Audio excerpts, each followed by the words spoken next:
अस्सलामुअलैकुम स्टूडेंट्स, उम्मीद है कि आप सब लोग खैरियत से होंगे। स्टूडेंट्स, आज हम लोगों ने आपकी उर्दू क़वाइद इंशा के पहले उन्वान के बारे में पढ़ना है। तो पहला उन्वान है आपका लफ्ज़, कलमा, जुमला। जैसा कि स्टूडेंट्स आप लोग बहुत बार प्रीवियस क्लासेस में भी पढ़ चुके हैं कि लफ्ज़ क्या होता है। इंसान के मुंह से निकलने वाली आवाज़ या इंसान के मुंह से निकले हुए अल्फाज जो हैं वो क्या कहलाते हैं, हमारे लफ्ज़ कहलाते हैं। और उसके बाद हम लोग कलमे के बारे में पढ़ेंगे कि कलमा क्या होता है और जुमला क्या होता है। स्टूडेंट्स, सबसे पहले आप लोग अपने पेज के ऊपर देखें वो क्या कहता है। वो कहता है कि प्यारे बच्चों, जैसा कि आप जानते हैं कि इंसान से मुंह से निकली हुई आवाज़ लफ्ज़ कहलाती है। तो आपने ये डेफिनेशन अंडरलाइन कर लेनी है और याद करनी है कि इंसान के मुंह से निकली हुई आवाज़ क्या कहलाती है, लफ्ज़ कहलाती है। लफ्ज़ की जमा क्या होती है? लफ्ज़ की जमा अल्फाज है। जिन अल्फाज के कुछ मायनी होते हैं उन्हें कलमा कहते हैं। अब स्टूडेंट्स आप ये देखें, यहाँ पर कलमे की डेफिनेशन बताई गई है कि जिन अल्फाज के कुछ मायनी होते हैं हम उन्हें क्या कहते हैं, कलमा कहते हैं। यानी जिन जुमलों की या जिन अल्फाज की आपको समझ आ रही हों और वो मायनी रखते हों हम उन्हें कलमा कहते हैं। आगे उन्होंने एग्जाम्पल दी है, वो कहता है टाल मटोल में टाल, गपशप में गप कलमा है और कलमे की जमा कलमात है।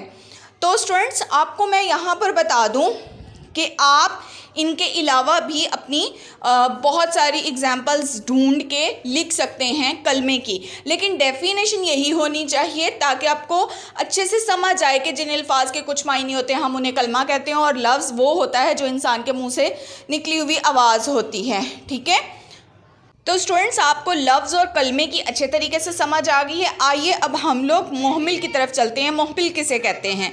महमिल कैसे अल्फाज होते हैं? जिन अल्फाज के कुछ मायने नहीं होते उन्हें महमिल कहते हैं। यानी कि महमिल बेमायनी अल्फाज होते हैं, वो अपना कोई मायने नहीं रखते बल्कि वो बामायनी अल्फाज के साथ यूं ही बोले जाते हैं, हम उनको महमिल कहते हैं। जैसे टाल मटोल में मटोल और गपशप में शप मोहमिल हैं, इनके कोई मायने नहीं है।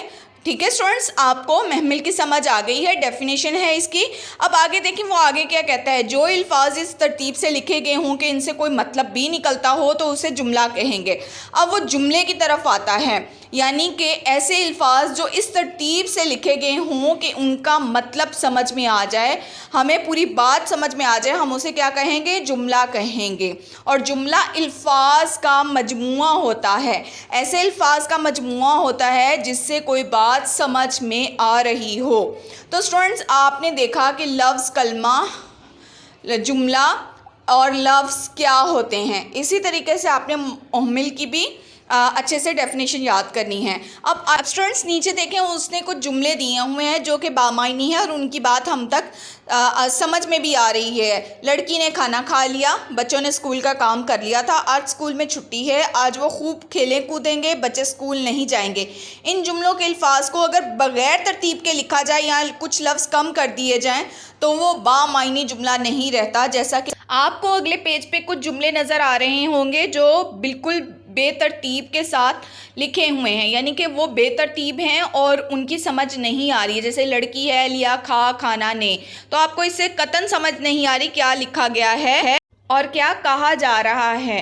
तो अगर हम इन जुमलों को तरतीब से लिखेंगे तो वो हमारा जुमला कहलाएगा, यानी कि उससे बात हमें समझ में आ रही है। अब स्टूडेंट्स नीचे देखें, नीचे दी गई है मश्क। सबसे पहले सवाल नंबर 1 देखें, वो कहता है जवाब लिखें। इसका अलिफ जुज़ है, वो क्या कहता है, लफ्ज़ क्या होता है, बे में है लफ्ज़ की जमा क्या है और जीम है कलमा किसे कहते हैं।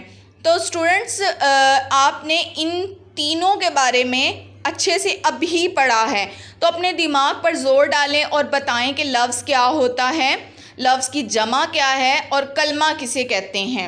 तो स्टूडेंट्स यकीनन आपके जहनों में आया होगा कि लफ्ज़ क्या होता है। इंसान के मुंह से निकली हुई आवाज़ लफ्ज़ कहलाती है।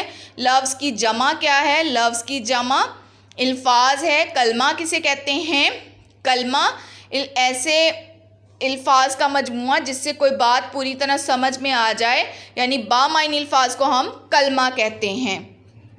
अब स्टूडेंट्स आपने लफ्ज़ क्या होता है, लफ्ज़ की जमा क्या है, कलमा किसे कहते हैं, इन तीनों के जवाबात अपनी नोटबुक पर लिखने हैं। उम्मीद है आज का लेक्चर आपको समझ आया होगा। अपना बहुत सा ख्याल रखिएगा। अल्लाह हाफिज़।